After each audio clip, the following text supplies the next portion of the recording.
reportagem da Bela Megali no Globo mostra aí que o Bolsonaro teve um chilique, ficou muito irritado com a inclusão do nome de Michele Bolsonaro, que atualmente preside o PL Mulher, em pesquisas de intenção de votos para a disputa presidencial em 2026, que foram encomendadas pelo partido. Lembrando que o Bolsonaro está inelegível até 2030, por decisão do Tribunal Superior Eleitoral, ou seja, ele não pode ser candidato em 2026. E o PL, seu partido, colocou a Michele como uma possível presidenciável. Segundo a Bela Megali, no jornal O Globo, o ex-presidente torceu o nariz porque o PL incluiu o nome de Michele nas últimas pesquisas para testar os nomes que podem ser os nomes considerados aí anti-Lula na próxima disputa.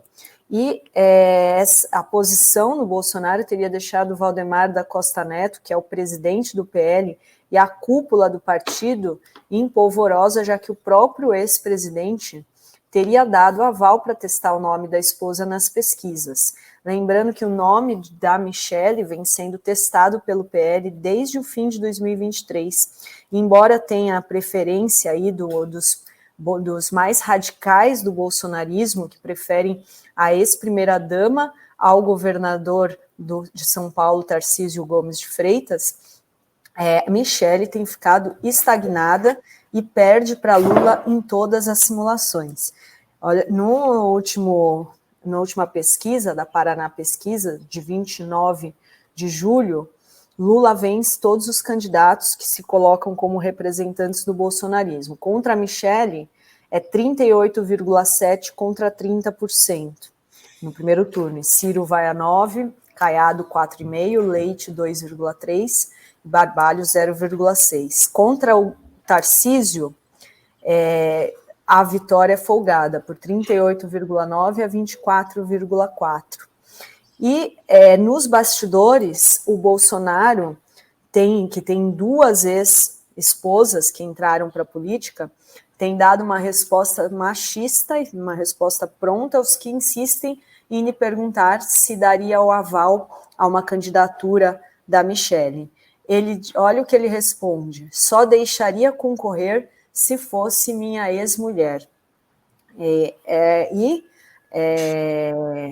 A gente sabe que o Bolsonaro tem duas ex-mulheres, né, a Ana Cristina Valle e a Rogéria, mãe do Carlos e do Eduardo e do Flávio, a primeira esposa, que entraram para a política, né? A Rogéria tentou se candidatar e o Jair Bolsonaro emancipou seu próprio filho, Carlos Bolsonaro, de 17 anos, para disputar contra a própria mãe, e que foi derrotada na disputa. Na verdade, amor, ela já era vereadora, ela está buscando a reeleição. Então o Carlos sai candidato para combatê-la.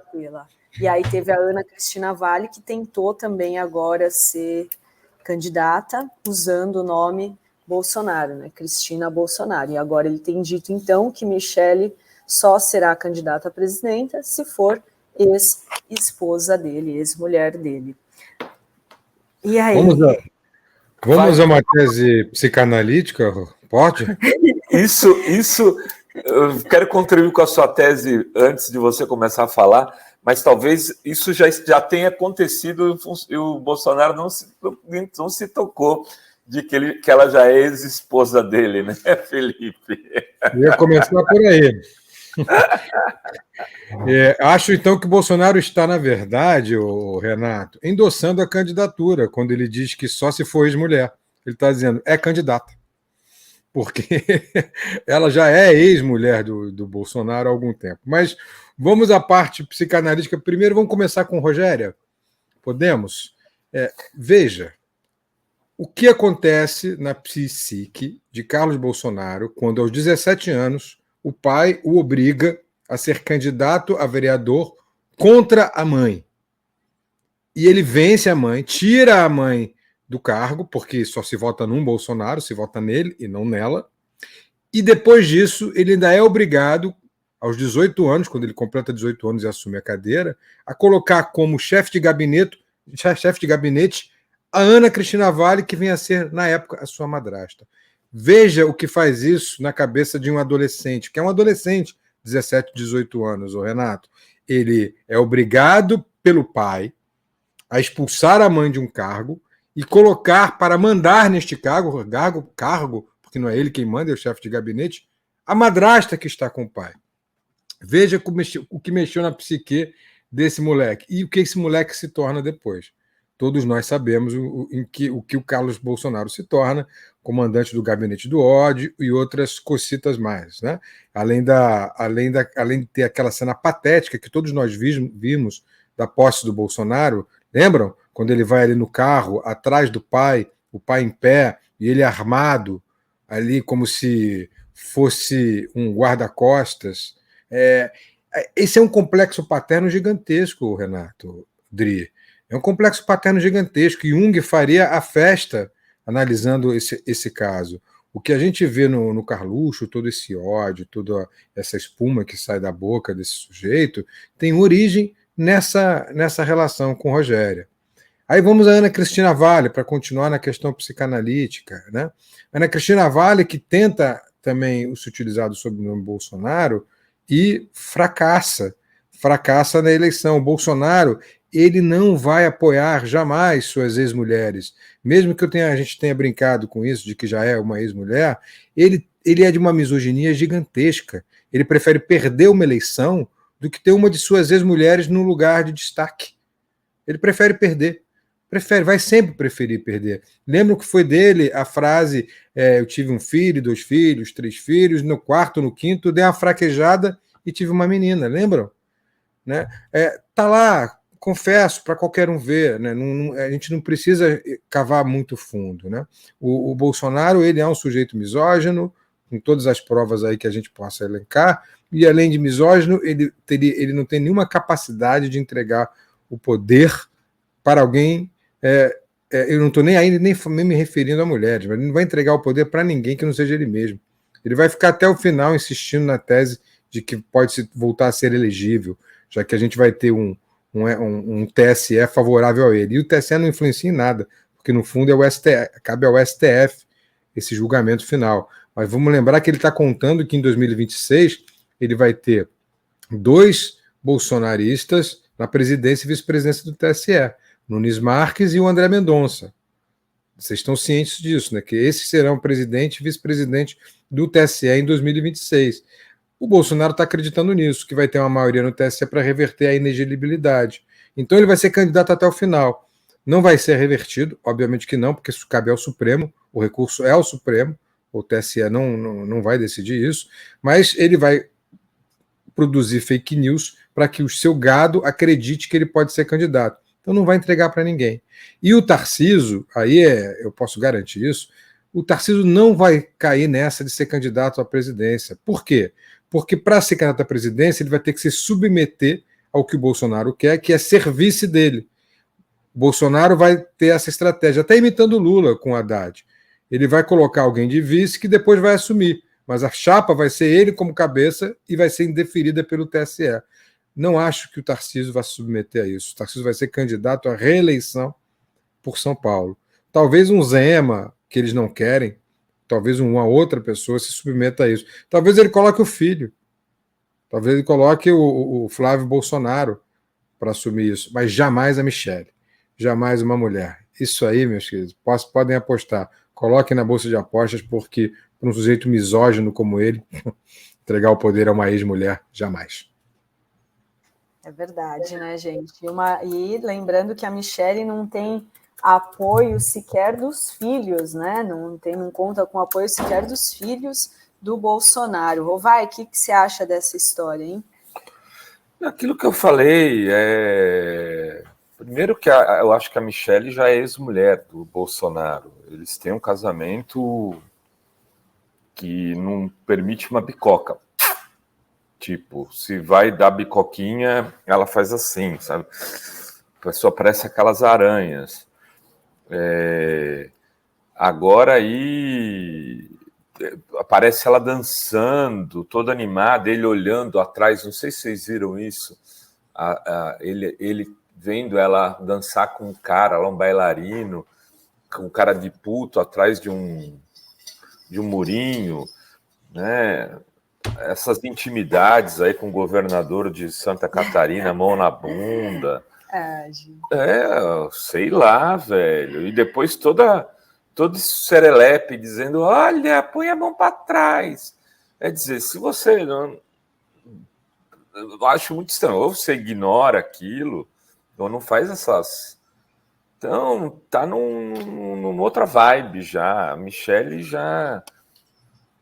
tá em um casamento fake, como é tudo deles é fake, né? Que é usando a expressão do Ed Santos. E seguimos o jogo, né? Eu duvido que ele vai entregar o bastão para Michelle. Não existe chance disso, Dri. Tem uma família lá de filhos homens. Se ele tiver que escolher um sucessor, será um deles. Muito provavelmente. Eita que o Rovai caiu. Muito provavelmente o Flávio. Deu problema aqui.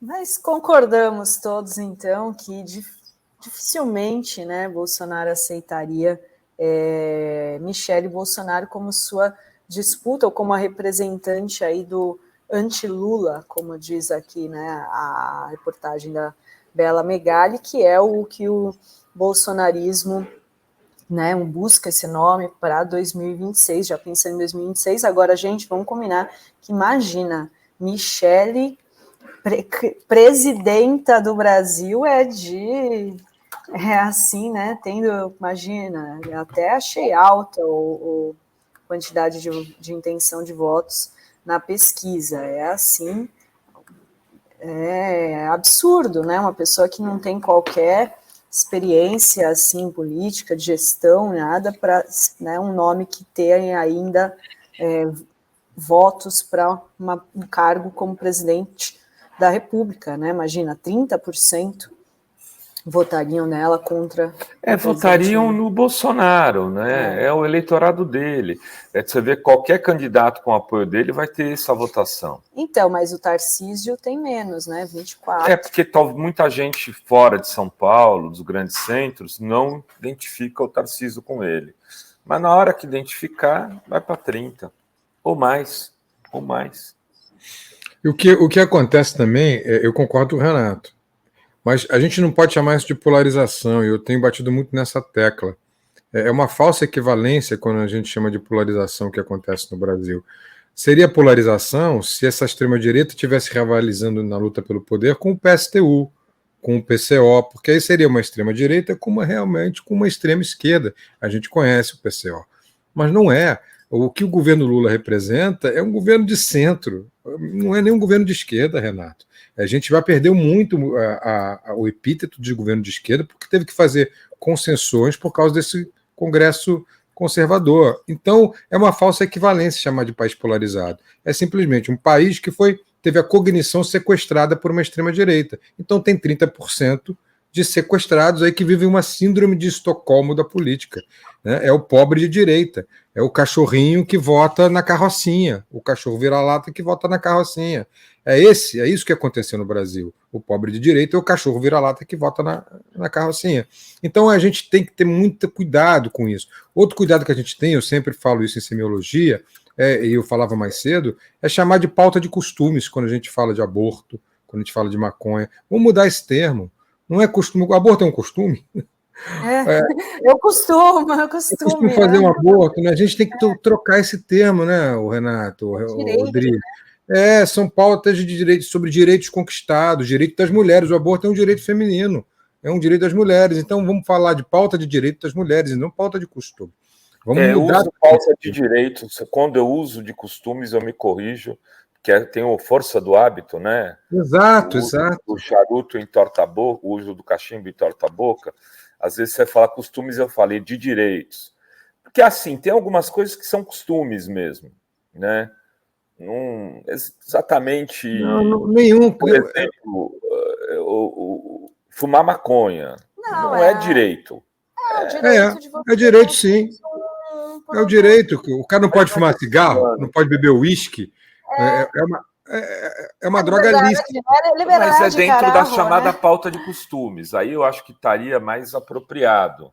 Mas não é um costume, eu acho que não. É um direito, cara. O cara que foi conquistado, o direito Eu não não tem tenho lei nada seca. contra maconheiro, não, viu, Felipe? Não me tenha, Não, mas eu acho não me que entenda mal. Eu entendi. Eu tô porque assim, tentando. não o cara, a pessoa tem que ter direito ao consumir algo que que faz mal, mas a gente está provado aí a quantidade de usos medicinais que são, inclusive, recreativos para algumas pessoas que são recomendados, é para ele mesmo, né? Do jeito, então é um direito de você poder usar um produto. O direito ao aborto, o direito ao casamento homoafetivo, tudo isso que eles chamam de costume. Isso não é costume. Eu acho que quase todos, Renato, a gente pode pegar uma exceção ou outra, mas quase tudo é com relação a direito, não a costumes. Mas como eles emplacaram essa palavra, aí vira uma guerra semiótica, como sempre. Vira costumes. Querem transformar o país numa grande... Eu já ouvi essa palavra, num gaysismo. Ideologia gaysista, é um troço absurdo. É o woke agora, né, que eles falam. Eles falam agora o woke, agenda woke. Agenda woke. Woke. É um absurdo, e a gente não pode permitir isso. Isso está lá no livrinho do Viktor Klemperer, na linguagem do Terceiro Reich. Né? Eles usam muito isso. Né? Eles usam esses neologismos ou essas ressignificações para produzir sentido. E aí sequestram o sentido das palavras e a gente cai que nem patinho nisso. Por isso que eu acho que a gente tem que ter muito cuidado. Eu sou daqueles que acham que a intensificação do debate das pautas libertárias, vamos chamar assim, de direitos, para não falar de costumes e de direitos, libertárias e de direitos, porque que vão fazer avançar, inclusive, a esquerda dentro dos segmentos mais jovens, por exemplo. Concordo. E a gente precisa de ganhar tração nesse segmento, porque os jovens estão sendo conquistados pelo discurso de extrema-direita. Então, é preciso dialogar com esses jovens na sua complexidade, é verdade. Mas tem que falar de emprego, tem que falar de estudo, tem que ter o pé de meia, tem que ter... Desenrola, empreendedorismo, já que esse jovem quer ser empreendedor, é muito natural, ele é capturado pela agenda capitalista também, então ele se acha, às vezes, um empreendedor trabalhando numa moto, numa bicicleta, e vai dizer para ele que não. Para quê? Para que brigar com isso? Tem que ir construindo possibilidades e alternativas de ir conquistando essa juventude. No Brasil, ela foi decisiva a favor de Lula. Vamos ter isso em conta. Todas as pesquisas deram que, entre os mais jovens, Lula ganhou a eleição em 2022. Então, não podemos perdê-la.